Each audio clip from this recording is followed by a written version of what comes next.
আর্জেন্টিনার মেসিকে আরো বেশি সাপোর্ট দেন বাংলাদেশের মুসলমানরা। তারা গতকালকে মিশরের ফুটবল টিম এবং মিশরের মুসলমানদের সাথে যা করেছে এটা পৃথিবীর কোনো মুসলমান হলে সে মেনে নিতে পারে না। এই আর্জেন্টিনার সাপোর্টাররা তারা মিশরের মুসলমানদের গায়ে তারা মদ ঢেলে দিয়েছে। ইভেন এই আর্জেন্টিনার সাপোর্টাররা তারা তাদের দেশের আর্জেন্টিনার পতাকা না এনে তারা এমন একটা পতাকা মিশরের ফুটবলারদের সামনে রিপ্রেজেন্ট করেছে যেই দেশের পতাকা দেখলে প্রতিটা মুসলমানদের থুতু নিক্ষেপ করা ফরজ হয়ে যায়। এবং এই মেসিকে একটা কথা মুসলমানদের পক্ষে মানবিকতার দিক থেকে বলতে কখনো দেখেছেন? এই যে আমাদের ফিলিস্তিনের এত মানুষকে দুনিয়া থেকে বিদায় করা হয়, আপনি মেসির মুখ থেকে একটা টুটা শব্দ মুসলমানদের পক্ষে কখনো বলতে শুনবেন না। ইভেন এই লোক যখন মুসলমানরা মারা যায়, ট্রাম্প সাংবাদিক সম্মেলন করে, সেখানে গিয়ে দাঁত কেলাই হাসি দেয়। সেই মেসিকে সাপোর্ট করে আমার দেশের মুসলমানরা। তাদের জন্য এই দেশের মুসলমানরা উল্লাস করে। এটা আমার জানতে ইচ্ছে করে আসলে ইমানের নূর তাদের মধ্যে কতটুকু আছে। তবে গতকালকে মিশরের ফুটবলাররা এমন কিছু ব্যতিক্রমী কাজ করেছে যেটা দেখে আমার কলিজা ঠান্ডা হয়েছে। একজন খেলোয়াড় সে বলেছে হাসবুনাল্লাহ, তারা আমাদের সাথে যতটাই ষড়যন্ত্র করেছে, হাসবুনাল্লাহ, আল্লাহ আমার সাথে আছে। আমি দেখলাম যে এই মানুষটা চোখ বেয়ে পানি পড়তেছে। আপনি বুঝেন একজন অ্যাথলেট কথা বলতে পারে না, কান্না করে দিচ্ছে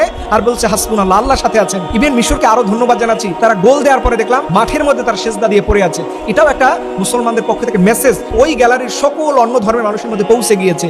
ইভেন দেখা গিয়েছে মিশরের ফুটবলাররা খেলার আগে কোরআন তেলাওয়াত করতেছে। আপনি মানেন আর না মানেন যে কোনো যুক্তিতর্কে, কিন্তু দাওয়াতি প্ল্যাটফর্মে এই তিনটা কাজ কত যে ভ্যালু ক্রিয়েট করবে এটা আপনি চিন্তাই করতে পারবেন না। এই যে ইউরোপ আমেরিকাতে আগামী 70 বছর নাগাদ যে ইসলামের জয়কার হবে, এটা ফুটে উঠবে এই জাতীয় কাজের মাধ্যমে। এই সেজদা, এই কোরআন তেলাওয়াত, হাসবুনাল্লাহ বলা, এগুলো মানুষের অন্তরে দাগ কাটবে। ওইখানে গিয়ে আমাদের মতো হুজুর, ইভেন ইউরোপ আমেরিকা যে কয়জন হুজুর আছে বা যে কয়জন ইসলামিক স্কলার আছে, তারা সবাই মিলে কি এই সকল জনগোষ্ঠীর সামনে দাওয়াত পৌঁছতে পারবে? এটা আপনি আন্তর্জাতিক দাওয়া নীতি যদি পড়েন, সেখানে আপনি দেখতে পাবেন যে এই স্পোর্টসের মাধ্যমে ইসলামের অনেকটাই দাওয়াত হচ্ছে। এই মেসি এত বড় ফিগার হয়েছে, তাই আজকে সারা পৃথিবীতে ওর স্পন্সর বিক্রি করা হয়। ও যে কোম্পানির জার্সি গায়ে দেয়, এটার ভ্যালু কোটি কোটি গুণ বেড়ে গেছে। তুমি তাদেরকে সাপোর্ট দিয়া তুমিও মুসলমানদেরকে বিদায় করার পিছনে একটা অংশীদারিত্ব হচ্ছে। এর আগে ব্রাজিলের নিয়েও কথা বলেছি।